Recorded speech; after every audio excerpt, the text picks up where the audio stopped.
আজকে 9 তারিখ, সময় 2:58। আমি আবার এসেছি গঙ্গাসাগর মেলা। এটা অনেকটা ভেতর দিকে চলে এসে তারপরে ভিডিও রেকর্ডিংটা চালু করলাম। এখন অনেক জায়গায় সাজসজ্জা এখনো চলছে, এখনো মানে কলকাতা থেকে প্রস্তুতি চলছে বলতে গেলে, মানে কবে যে শুরু হবে কে জানে। কলকাতা থেকে 83 কিলোমিটার দূরত্বে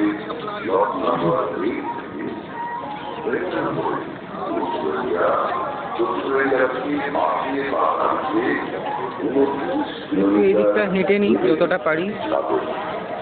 দিনের বেলায় তো একরকম লাগে, আর অন্ধকার হয়ে গেলে আর একরকম লাগে। পরিবহন দপ্তরের উদ্যোগে এখন মনে হচ্ছে যেন সকাল 11টা, কিন্তু আসলে বাজে প্রায় 3টে। বাবুঘাট থেকে নামখানা বাসে যাওয়া যায়। এটাই শীতকালের মাহাত্ম্য। নামখানা হয়ে লঞ্চে চড়ে আদানিয়া, নোয়ামিয়া